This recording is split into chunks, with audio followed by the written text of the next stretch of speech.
নমস্কার বন্ধুরা, সুবচনের সাহিত্য সভায় আপনাদের স্বাগত জানায়। তারাশঙ্কর বন্দ্যোপাধ্যায় রচিত আরোগ্য নিকেতন গল্পটির ষষ্ঠ পাঠ আজ আমরা শুনব। শুভ কর্মে বিলম্ব করতে নাই এবং কর্মহীন মানুষের মনের মধ্যে মন্দের হাতছানি অহরহ ইশারা জানিয়ে ডাকে। জগৎবন্ধু মশাই অবিলম্বে ফাল্গুনের শেষেই জীবনের হাতে ব্যাকরণ তুলে দিয়ে পাঠ দিয়েছিলেন।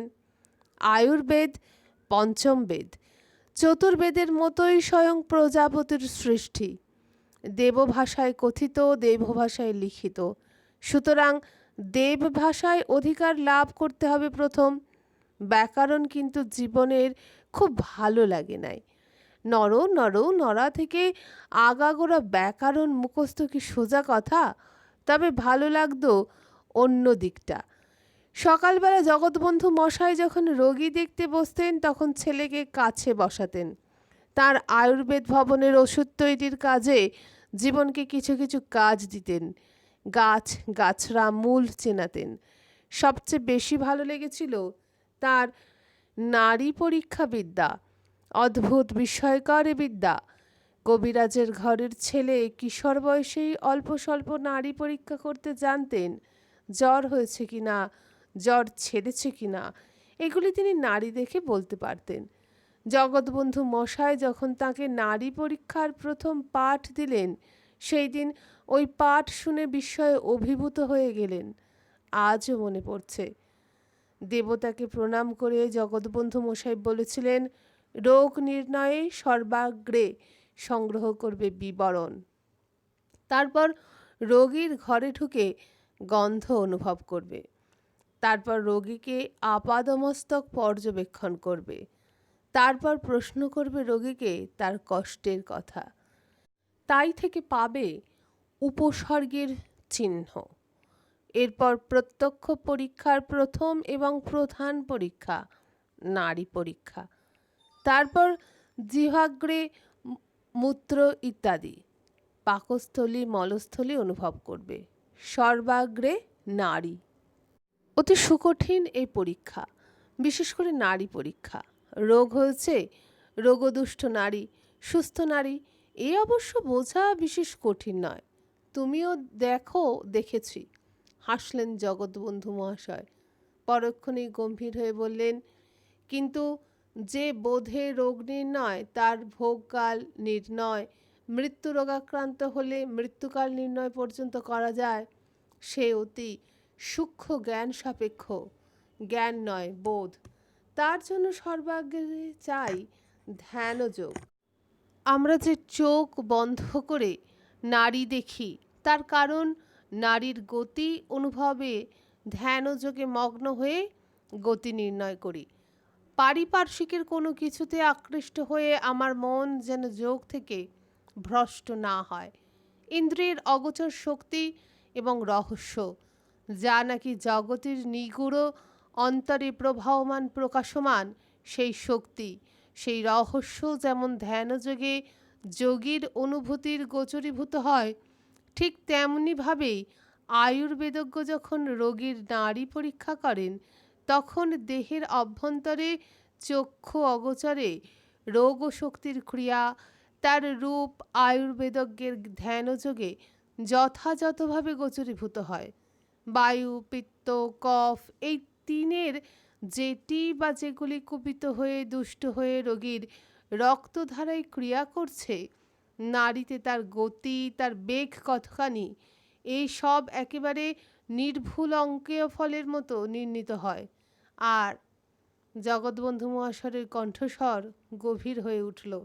তিনি বললেন, জ্ঞানযোগে নারীবোধে আর মনুসংযোগে ধ্যানযোগে যদি অনুভূতিতে সিদ্ধ হতে পারো, তবে বুঝতে পারবে রোগের অন্তরালে কেউ আছে বা নেই। জগৎবন্ধু মশাই ছেলের মুখের দিকে দৃষ্টি তুলে বলেছিলেন, আমার বাবা বলতেন, এক সন্ন্যাসী তাকে বলেছিলেন, তিনি তাকে সাপের বিষের ওষুধ দিয়েছিলেন। তিনিই বলেছিলেন, সর্পদংশনে বিষক্রিয়ার ওষুধ আছে, কিন্তু যে সাপ কালের আজ্ঞা বহন করে আসে, তার দংশনে মৃত্যুই ধ্রুব, তার ওষুধ হয় না। ঠিক তেমনি রোগেরও ওষুধ আছে, চিকিৎসাও আছে, কিন্তু কালকে আশ্রয় করে যে রোগ আসে তার ওষুধও নাই, চিকিৎসাও নাই। আমরা বৈদ্য, আমরা চিকিৎসাজীবী, আমাদের চিকিৎসা করতেই হয়, কিন্তু ফল হয় না। এই নারী বোধের দ্বারা বুঝতে পারা যায় রোগ তার দেহে নির্দিষ্টকাল ভোগ করেই ক্ষান্ত হবে, অথবা রোগের অন্তে কাল তাকে গ্রহণ করবে। জীবন মুগ্ধ হয়ে শুনেছিল। শুনতে শুনতে সব যেন তার ওলট পালট হয়ে গিয়েছিল, সত্যিই ওলট পালট। সেকালে জীবন দত্তের চোখের সামনে ছিল রংলাল ডাক্তারের প্রতিষ্ঠা, তার গরদের কোট প্যান্টালুন, সোনার চেন, সাদা ঘোড়া, আরও অনেক কিছু, অর্থ সম্পদ, প্রতিষ্ঠা, যার জন্য ডাক্তারি পড়াই ছিল স্বপ্ন। কিন্তু এ কথা তিনি মুক্ত কণ্ঠে স্বীকার করেন যে সেদিন স্বাস্থ্য তত্ত্ব শুনতে শুনতে এসব তিনি ভুলে গিয়েছিলেন। এক অপরূপ জ্ঞানালোকের সিংহাসনের দ্বারে তার পিতা, তার গুরু তাকে এনে দাঁড় করিয়ে দিয়েছিলেন। তিনি বলেছিলেন ওই দরজা খুলে প্রবেশ করতে পারলে অমৃতের সন্ধান পাবে। তিনি যেন তার আভাসও পেয়েছিলেন। তার বাবা বলতেন, তিনিও মানেন, কোনো শাস্ত্র জানা আছে আর সেই শাস্ত্রে জ্ঞান লাভ দুটো আলাদা জিনিস। বলতেন, বাবা আমাদের শাস্ত্রে বলে গুরুর কৃপা না হলে জ্ঞান হয় না। শিক্ষা হয়তো হয়, মুখস্থ অবশ্য করতে পারো, কিন্তু সে শিক্ষা যখন জ্ঞানে পরিণত হয় তখন পৃথিবীর রূপ পাল্টে যায়। চক্ষুর অগোচরে প্রত্যক্ষ হয়, স্পর্শের অগোচর অনুভূতিতে ধরা দেয়। নারী পরীক্ষা বিদ্যাজ্ঞানে পরিণত হলে তুমি জীবনের মধ্যে মৃত্যুকে অনুভব করতে পারবে। সে কথা সত্য। জীবন দত্ত উচ্চকণ্ঠে ঘোষণা করে বলতে পারেন, সত্য, এ সত্য, এ সত্য। এই সুদীর্ঘকালে কত দেখলেন।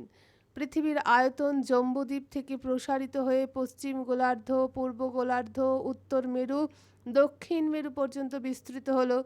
প্রাচীনকালে যাকে সত্য বলে মেনেছে মানুষ, তা মিথ্যা বলে প্রমাণিত হলো। নতুন সত্যকে গ্রহণ করতে হলো, কিন্তু এই সত্য মিথ্যা হয়নি, এ চিরসত্য। একালে পড়েছেন ডুবুরির কথা। সমুদ্রে নামে আধুনিক যন্ত্রপাতি সংযুক্ত হয়ে পোশাক স্বরে মুক্তা আহরণ করে। তারা সেখানে গিয়ে সমুদ্রের তলদেশের বিচিত্র সৌন্দর্যে মুগ্ধ হন, কয়েক মুহূর্তের জন্য ভুলেও যায় মুক্তা আহরণ করা। ঠিক তেমনভাবেই সেদিন জীবন দত্ত সব ভুলে গিয়েছিলেন। প্রতিষ্ঠার কথা, সম্পদের কথা, সম্মানের কথা, সব ভুলে গিয়েছিলেন তিনি। সেদিন এই প্রসঙ্গে জগৎবন্ধু মশাই তাকে এক বিচিত্র পুরাণ কাহিনী শুনিয়েছিলেন। মৃত্যুকে, ব্যাধিকে, মৃত্যুর সঙ্গে ব্যাধির কী সম্পর্ক, সেই সব নিয়ে সে কাহিনী বিচিত্র। জগৎবন্ধু মশাই ভগবৎ কথকের মতো দক্ষ কথক ছিলেন। তার নিপুণ গভীর বাগবিন্যাসে জীবন দত্ত অভিভূত হয়ে পড়েছিলেন। বলেছিলেন, অবশ্য রোগও মাত্রই মৃত্যু স্পর্শ বহন করে। মহাভারতে আছে, ভগবান প্রজাপতি মনের আনন্দে সৃষ্টি করে চলেছেন সৃষ্টির পর সৃষ্টি, বিচিত্র থেকে বিচিত্রতর। তখন পৃথিবীতে শুধু সৃষ্টিই আছে, লয় বা মৃত্যু নাই।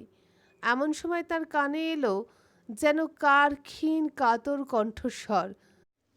তিনি উৎকর্ণ হলেন। এবার নাসারন্ধ্রে প্রবেশ করল যেন অস্বাচ্ছন্দ্যকর কোনো গন্ধ। এবার তিনি সৃষ্টির দিকে দৃষ্টিপাত করলেন। দেখে চকিত হয়ে উঠলেন, এ কি, তার সৃষ্টির একটি বৃহৎ অংশ মলিন, জীর্ণ, স্থবির, কর্কশ হয়ে গিয়েছে। পৃথিবীর বুক বহু জীবে পরিব্যাপ্ত, স্বভাবে উচ্ছৃঙ্খল অথচ উচ্ছ্বাসবিহীন, স্থিমিত। বিপুল ভারে ক্লিষ্ট পৃথিবী করছে কাতর আর্তনাদ। আর ওই যে অস্বাচ্ছন্দ্যকর গন্ধ, ও গন্ধের সৃষ্টি হয়েছে জীর্ণ সৃষ্টির জরাগ্রস্ত দেহ থেকে। উপায় চিন্তায় নিমগ্ন হলেন প্রজাপতি ব্রহ্মা। ললাটে চিন্তার কুঞ্চন রেখা দেখা দিল। অকস্মাৎ এই চিন্তামগ্নতার মধ্যে তার মুখমণ্ডল অকারণে কুটিল হয়ে উঠল, ভ্রুকুটি জেগে উঠল প্রসন্ন ললাটে, হাস্যস্মিত মুখে অপ্রসন্নতা ফুটে উঠল, প্রসন্ন নীল আকাশে যেন মেঘ উঠে এলো দিগন্ত থেকে। সঙ্গে সঙ্গে তাঁর অঙ্গ থেকে ছায়ার মতো বেরিয়ে এলো, ক্রমে সে ছায়া কায়া গ্রহণ করল। একটি নারী মূর্তি তার সামনে দাঁড়ালো কৃতাঞ্জলি হয়ে। পিঙ্গল কেশা, পিঙ্গল নেত্রা, পিঙ্গল বর্ণা, গলদেশ ও মণিবন্ধে পদ্মবীজের ভূষণ, অঙ্গে গৈরিক কষায়। সেই নারী মূর্তি প্রণাম করে ভগবানকে জিজ্ঞাসা করলেন, পিতা, আমি কে? কি আমার কর্ম? কি হেতু আমাকে আপনি সৃষ্টি করলেন? ভগবান প্রজাপতি বললেন, তুমি আমার কন্যা, তুমি মৃত্যু। সৃষ্টিতে সংহার কর্মের জন্য তোমাকে সৃষ্টি করেছি আমি, সেই তোমার কর্ম। চমকে উঠলেন মৃত্যু, অর্থাৎ সেই নারী মূর্তি। আর্তস্বরে বললেন, পিতা হয়ে তুমি এই কি কুটিল কঠিন কর্মে আমাকে নিযুক্ত করছো? এ কি নারীর কর্ম? আমার নারী হৃদয়, নারী ধর্ম এ সহ্য করবে কি করে? ভগবান হেসে বললেন, কি করব, উপায় নাই, সৃষ্টি যখন করেছি তখন ওই কর্মই করতে হবে। মৃত্যু বলল, পারবো না। পারতে হবে। মৃত্যু তপস্যা শুরু করলেন, কঠোর তপস্যা করলেন। ভগবান এলেন, বললেন, বর চাও। মৃত্যু বর চাইলেন, এই কঠিন নিষ্ঠুর কর্ম থেকে আমাকে অব্যাহতি দিন। ফিরে গেলেন ভগবান, না। আবার তপস্যা করলেন মৃত্যু। এবারের তপস্যা পূর্বের তপস্যার চেয়েও কঠোর। আবার এলেন প্রজাপতি, আবার ওই বর চাইলেন মৃত্যু, এই নিষ্ঠুরতম কর্ম থেকে কন্যাকে অব্যাহতি দিন পিতা। প্রজাপতি নীরবে ধীরভাবে ঘাড় নাড়লেন, জানালেন, না, সে হয় না, এবং এক মুহূর্তে তিনি অদৃশ্য হয়ে গেলেন। কন্যারূপিণী মৃত্যু দীর্ঘক্ষণ আকাশমুখী হয়ে দাঁড়িয়ে রইলেন, তারপর আবার আসন গ্রহণ করলেন।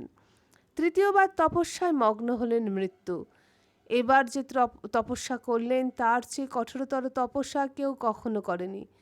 আবার ভগবান ব্রহ্মাকে আসতে হলো। আবার মৃত্যু ওই বর চাইলেন। বর চাইতে গিয়ে তার ঠোঁট দুটি কেঁপে উঠল, চোখ দিয়ে অনর্গল ধারায় জল গড়িয়ে এলো।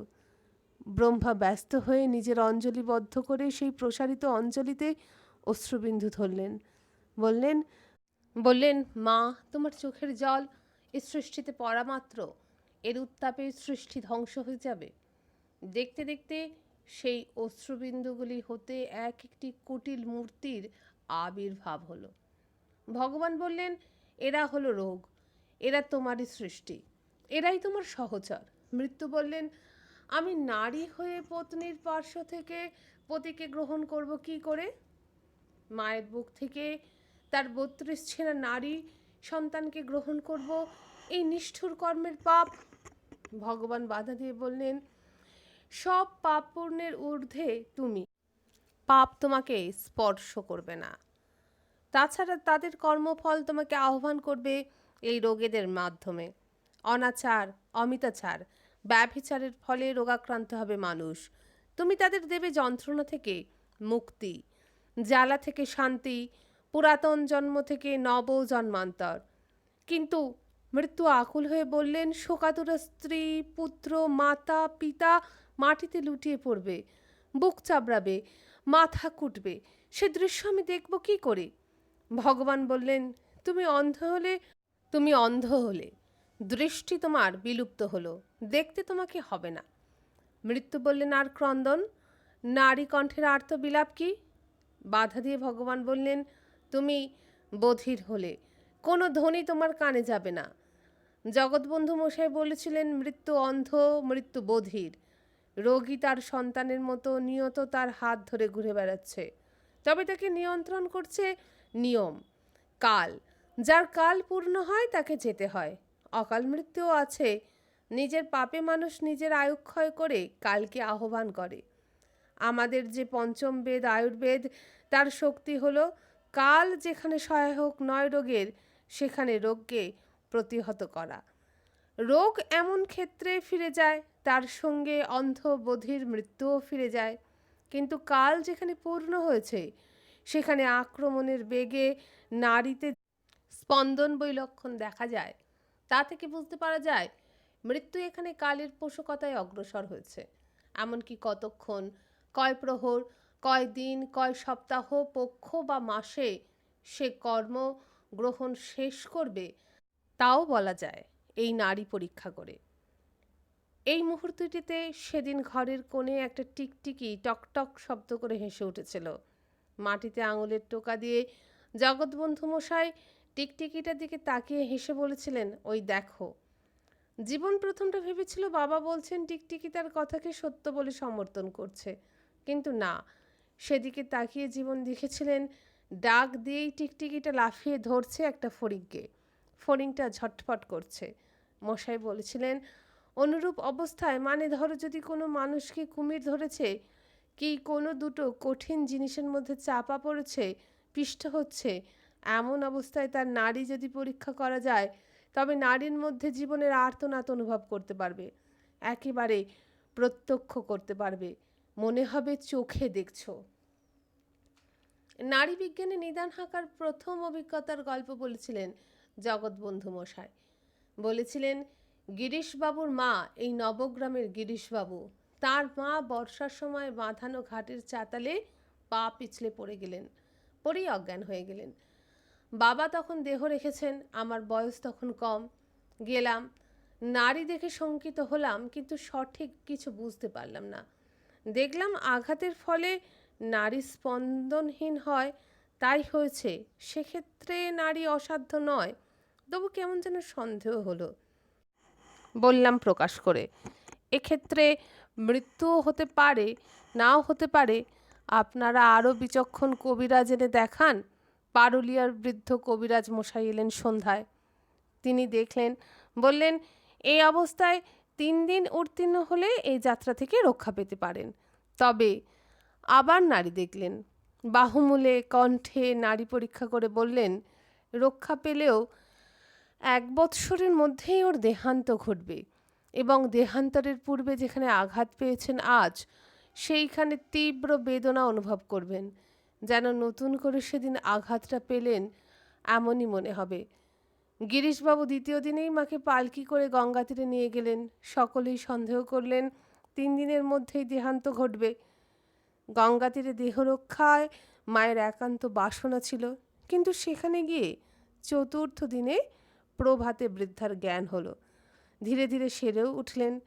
দেহরক্ষার সংকল্প নিয়ে গঙ্গা তীরে গিয়ে ফেরার নিয়ম নয়, গঙ্গা তীরেই থাকলেন তিনি। ঠিক বৎসরের শেষে 1 সপ্তাহ আগে হঠাৎ একদিন তিনি যন্ত্রণা অনুভব করলেন আঘাতের স্থানে। যন্ত্রণা ক্রমে তীব্র থেকে তীব্রতর হতে লাগলো। 24 ঘন্টা সেই যন্ত্রণা ভোগ করে তিনি অচেতন হয়ে গেলেন। তারপর আর 12 ঘন্টা পরে ঘটল তার দেহান্ত। এ আমার প্রত্যক্ষ প্রথম অভিজ্ঞতা। তারপর নিজেই দেখলাম অনেক, তুমিও দেখবে। এ ঠিক বুঝিয়ে দেবার নয়, ব্যাখ্যা করে ফল নাই। উপলব্ধি করবার শক্তি ভাগ্যের উপর নির্ভর করে বাবা। তোমার যদি সে ভাগ্য থাকে, সে শক্তি যদি অর্জন করতে পারো, তবে তুমিও বুঝবে, তুমিও বুঝতে পারবে। হঠাৎ আজ নিজের নাড়ি ধরলেন জীবন মশাই। কত দেরি, কত দূরে সে, দীর্ঘক্ষণ নাড়ি ধরে বসে রইলেন।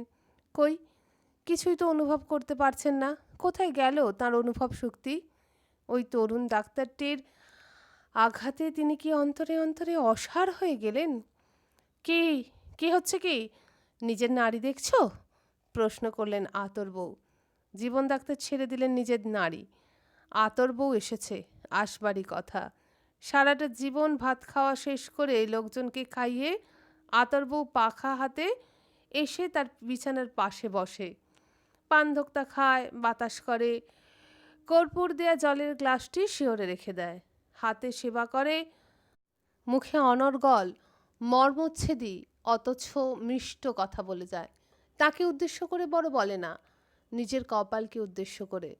আইনের প্যাচে তাকে ধরা যায় না। প্রতিবাদ করলে আতর বউ বলে, তোমাকে তো কোনো কথা আমি বলিনি, আমি বলছি আমার কপালকে, তুমি ফোঁস করে উঠছ কেন? অনেককাল আগে জীবন ডাক্তার একবার ধৈর্য হারিয়েছিলেন। বলেছিলেন, তোমার কপাল যে ভগবান আমার কপালের সঙ্গে বেঁধে রেখে অধিষ্ঠিত করে দিয়েছেন, আঘাত করলে আমাকেই লাগে যে। তোমার কপালে যে ভগবান আমাকে বেঁধে অধিষ্ঠিত করে দিয়েছেন, আঘাত করলে আমাকেই লাগে যে। আতর ঘাড় বেঁকিয়ে তির্যক দৃষ্টিপাত করে নিষ্পৃহ কণ্ঠে প্রশ্ন করেছিলেন, তোমাকে লাগে? হ্যাঁ, বুঝতে পারো না? আতর একটা পাথরের খল নিয়ে কপালে ঘা মেরে কপালটা রক্তাক্ত করে তুলে বলেছিলেন, কই কই কই। এরপর থেকে জীবন ডাক্তার সিঁড়িতে পায়ের শব্দ পেলেই চোখ বুজে পড়ে থাকেন ঘুমের ভান করে। আজ অতীত কথা স্মরণ করতে গিয়ে এমনই মগ্ন হয়ে গিয়েছিলেন যে পায়ের শব্দ শুনতে পান নাই। আতর আবার প্রশ্ন করলেন, শরীর খারাপ? জীবন দত্ত চেষ্টা করলেন মিথ্যা বলতে, বলতে চাইলেন শরীরটা যেন ভালো বোধ হচ্ছে না, কিন্তু এই বললেই আতর অন্য আতর হয়ে যাবে। শিশুর মতো অসহায় করে তুলে সেবা যত্নে জীবন ডাক্তারকে অভিষিক্ত করে দেবে। কতবার জীবন দত্তের মনে হয়েছে এর আতর তার জীবনের ছদ্মবেশিনী মৃত্যু। তার বাবা বলতেন, তিনিও তার সুদীর্ঘ চিকিৎসক জীবনে বুঝেছেন, উপলব্ধি করেছেন, মৃত্যু অবগুণ্ঠনময়ী। দূর থেকে তাকে চেনা যায় না, তাকে দেখে ভয় হয়, কারণ সে আসে জ্বালা যন্ত্রণাময়ী ব্যাধির পশ্চাৎ অনুসরণ করে, কালবৈশাখী ঝড়ের অনুসারিণী বর্ষণ ধারার মতো, প্রচণ্ড বিক্ষোভে, ব্যাধির জ্বালায়, যন্ত্রণায় জীবনের উপর তোলে বিক্ষোভ। মৃত্যু আসে বর্ষাধারার মতো সকল জ্বালা যন্ত্রণার বিক্ষোভ জড়িয়ে দিয়ে প্রশান্ত স্নিগ্ধ করে দেয়। আতর ঠিক তাই, দূরে যতক্ষণ তাকে ততক্ষণ ভয়ঙ্করী। তার অশ্রুরুদ্ধ তপ্ত কথাগুলি ব্যাধির জ্বালার মতোই যন্ত্রণাদায়ক। কিন্তু না, আতর তার জীবনে ব্যাধি, শুধুই ব্যাধি। মৃত্যু হলো সেই মঞ্জরি। জীবনে আয়ু থাকতে তো কেউ মৃত্যুকে পায় না, তাই জীবন দত্ত মঞ্জরিকে পাননি। মধ্যে মধ্যে মৃত্যু ছলনা করে যায় মানুষকে, আস্তে আস্তে ফিরে যায়, ধরা দিতে দিতে দেয় না, রেখে যায় আঘাতের চিহ্ন। অনেক ক্ষেত্রে চিরস্থায়ী ব্যাধি রেখে যায়। মঞ্জরিও তাই করেছে, ছলনা করে চলে গেছে, রেখে গেছে ব্যাধিরূপিণী আতর নীরবে একটা দীর্ঘশ্বাস ফেললেন জীবন ডাক্তার। আতর প্রশ্নের কি উত্তর দেবেন ভেবে পেলেন না। আতর কিন্তু এ নীরবতায় উত্তপ্ত হয়ে উঠেছে। সরস মনে থাকলে জীবন ডাক্তার বলেন, আতর রাগলে টেম্পারেচার ওঠে ম্যালেরিয়া জ্বরের মতো, দেখতে দেখতে 105। আতর তার জীবনে ম্যালেরিয়াই বটে, পোষাই আছে, এতটুকু অনিয়ম ব্যতিক্রম হলেই প্রকট হয়ে উঠবে। অনিয়ম না হলেও অমাবস্যা পূর্ণিমাতে দেখা দেওয়ার মতো মধ্যে মধ্যে জড়োত্তাপ ফুটবেই। আজ কিন্তু শশী হতচ্ছাড়া এসে আতর স্বরূপে প্রকট করে দিয়েছে। আতর শশীকে স্নেহও করেন। অনেকদিন শশী যে এ বাড়িতে কাটিয়েছে, আতর ফাই ফরমাস শুনত, তার ছেলে মেয়েদের কোলে পিঠে করত। এ বাড়ি ছেড়েও শশী সম্পর্ক ছাড়ে নাই, মধ্যে মধ্যে আসে। শশী ডাক্তারকে বলেন, ওটি হলো ম্যালেরিয়ার পিলে, ওটা কামড়ে উঠলেই ম্যালেরিয়া জাগবেন। আতর উত্তপ্ত হয়ে বলেছিলেন, বলি হ্যাঁ গা, কথা বললেও কি তোমার নিদান বুঝবার পক্ষে ব্যাঘাত হবে? জীবন ডাক্তার এবার সোজাসুজি বললেন, শশী তোমাকে কি বলে গিয়েছে বলো তো? শশী শশী কি বলে যাবে? ছাই ফেলতে ভাঙা কুলো, সবটাতেই শশী। কার না শুনতে বাকি আছে যে তুমি কামার বুড়ির নিদান হেঁকেছ? কে না এ চাকলায় শুনেছে? সরকারি ডাক্তার তোমাকে হাতুড়ে বলে প্রকাশ্যে অপমান করেছে, নিদান হাঁকাতে বারণ করেছে, বলেছে দরখাস্ত করবে, মকদ্দমা করবে। শশী বলবার মধ্যে বলেছে পায়ের হাড় ভেঙেছে, এতে উনি নিদানটা না হাঁকলেই পারতেন, নিদানের রুগী আছে বই কি, সেখানে পাশ করা ডাক্তাররা থই পাবে না। এই তো তারই হাতে রয়েছে রুগী, ডাক্তাররা কেউ কিছু করতে পারলে না, তোমাকে ডাকতে এসেছিল শশী, শশীর ওপর দোষ কেন? বৃদ্ধ জীবন ডাক্তার চুপ করলেন। কি বলবেন, আমল পাল্টেছে, চিকিৎসা শাস্ত্র এগিয়ে গিয়েছে, তিনি পিছিয়ে পড়েছেন। নইলে আগের কালের চিকিৎসা অনুযায়ী তাঁর নিদান ভুল নয়, বুড়ির যাওয়ার কথা, নিশ্চয়ই যাওয়ার কথা এই আঘাতের ফলে। তবে একালের সার্জারির উন্নতি, এক্সরের আবিষ্কার, এসব কথাও তার অজানা নয়, কিন্তু সে চিকিৎসা ব্যয়সাধ্য। তাই সে হিসেব তিনি করেন না। আরও একটা কথা, বুড়ির এই সময় যাওয়াটা ছিল সুখের যাওয়া, সমারোহের যাওয়া, স্বেচ্ছায় যাওয়াই উচিত। তার বাবা বলতেন। তার বাবার কথাগুলি স্মরণ করবার অবকাশ পেলেন না তিনি। বাইরে থেকে কেউ তাকে ডাকল, ডাক্তারবাবু। চমকে উঠলেন ডাক্তারবাবু। আতরবাবু চকিত হয়ে উঠলেন। এ যে নবগ্রামের কিশোরের গলা। দুজনের মুখই মুহূর্তে প্রসন্ন হয়ে উঠল। কিশোর, কিশোর আসে যেন বর্ষার দুর্যোগ রাত্রির অবসান করে, প্রসন্ন শরৎ প্রভাতের মতো। বয়সে পৌর হয়েও কিশোর চিরদিন কিশোরই থেকে গেল।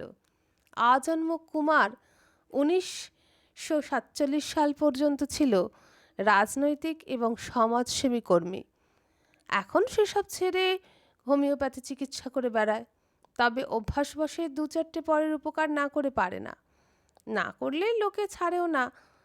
কিশোর ছেলেটি ডাক্তারের জীবনের একটি অধ্যায়, তার জীবনে প্রকাণ্ড বড় একটি স্থান অধিকার করে আছে।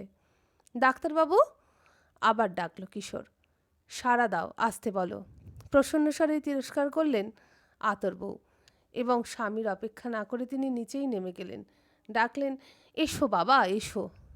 মোটা খদ্দরের কাপড় এবং হাত কাটা খাটো পাঞ্জাবির উপরে একখানা চাদর, এই হলো কিশোরের চিরকালের পোশাক।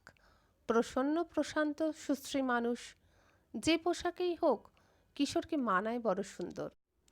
সবল প্রদীপ্ত মন, মানুষটি ঘরে ঢুকেই ঘরখানি যেন প্রসন্ন করে তুলল। কিশোর এসে মাটির উপরেই বসে পড়ল এবং বিনা ভূমিকাতেই বললেন, একবার বেরোতে হবে ডাক্তারবাবু। আতরবউ একখানা আসন পেতে দিলেন, বললেন, উঠে বসো কিশোর, মাটিতে বসে যে। ডাক্তার হেসে বললেন, মহারাজ অশোক মাটিতে বসে রাজা হয়েছিলেন। কিশোর মাটিতে বসে একদিন রাজা না হোক মিনিস্টার হবে। কেমন কিশোর?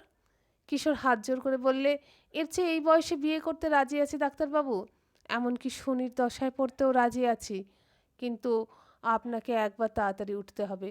শেষের কটি কথায় কিশোরের কণ্ঠস্বরে উৎকণ্ঠা ফুটে উঠল। জানিয়ে দিলে সরল পরিহাসের মানসিকতা এখন তার নাই। কি ব্যাপার, কোথায় যেতে হবে? যেতে হবে আমাদের গ্রামে। রতনবাবু হেডমাস্টার মশাইয়ের ছেলে বিপিনের অসুখ, একবার যেতে হবে। ডাক্তার বিস্মিত হলেন। বৃদ্ধ রতনবাবু এককালে নামকরা হেডমাস্টার, দুর্লভ দৃঢ় চরিত্রের মানুষ। তাঁর ছেলে বিপিনও বাপের উপযুক্ত সন্তান, সৎ প্রকৃতির মানুষ, লব্ধ প্রতিষ্ঠ উকিল। বিপিন কয়েক বৎসর রক্তের চাপের আধিক্যে অসুস্থ রয়েছে। সম্প্রতি অসুখ বৃদ্ধি পাওয়ায় কলকাতায় গিয়েছিল চিকিৎসার জন্য। সেখান থেকে ওষুধপত্র নিয়ে এসে দেশে বিশ্রাম নিচ্ছে। বিশ্রামে এ রোগের চিকিৎসা। নবগ্রামের ডাক্তার হরেন চ্যাটুর্যে কলকাতায় গিয়েছিলেন এই উপলক্ষে। সেখানকার বড় ডাক্তারের কাছে চিকিৎসা ব্যাধি বুঝে এসে সেই মতো চিকিৎসা সেই করছে। এখন হঠাৎ কি হলো যে কিশোর তাকে ডাকতে এসেছে? কিশোর বললে, চলুন, পথে যেতে যেতে বলবো। আজকের মতো বন্ধুরা এখানেই শেষ হলো আরোগ্য নিবেদন গল্পের 6ষ্ঠ পর্ব। ভালো লাগলে লাইক দিয়ে সাবস্ক্রাইব করবেন। আজকের মতো নমস্কার।